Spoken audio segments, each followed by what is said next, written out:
મિત્રો, આપનું સ્વાગત છે આપણી ચેનલ ઉપદેશામૃત ઉપર।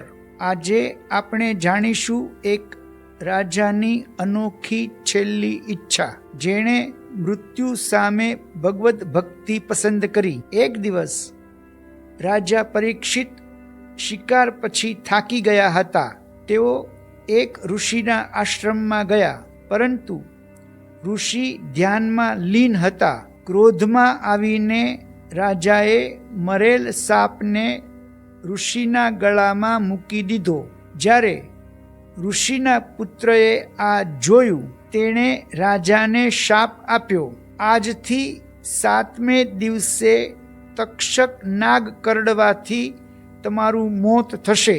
શાપ સાંભળીને રાજા ન તો ડર્યો ન તો ગુસ્સે થયા। તેમણે તુરંત પોતાના રાજ્યનો ત્યાગ કર્યો અને ગંગા તટે જઈને મૃત્યુની રાહ જોવાનું પસંદ કર્યું। તેમણે માગ્યું સત્યનું જ્ઞાન। મરનાર માણસે શું કરવું જોઈએ તેમણે પૂછ્યું। અનેક ઋષિઓ અને સંતો ભેગા થયા હતા। ત્યારે એક દિવ્ય યુવાન ત્યાં આવ્યા, જે હતા શુકદેવ ગોસ્વામી। તેઓ નગ્ન, નિર્મોહ અને બ્રહ્મજ્ઞાની યુવાન હતા। રાજા પરીક્ષિતે વિનમ્રતાથી પ્રાર્થના કરી, મહેરબાની કરીને મને કહો, અંતિમ કર્તવ્ય શું છે? 7 દિવસ અને 7 રાતો સુધી શુકદેવ ગોસ્વામી બોલતા રહ્યા અને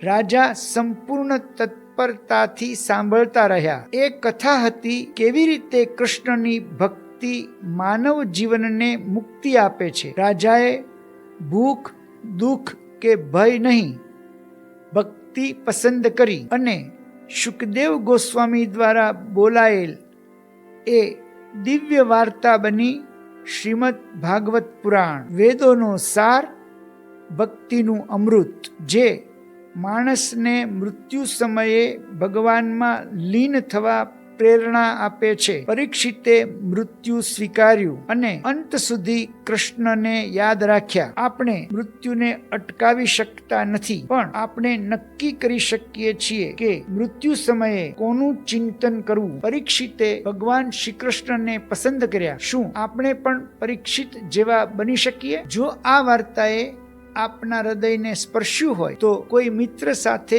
જરૂર શેર કરો। આવી જ શાસ્ત્રીય વાર્તાઓ માટે ઉપદેશામૃત ચેનલને સબસ્ક્રાઇબ કરો। હરે કૃષ્ણ।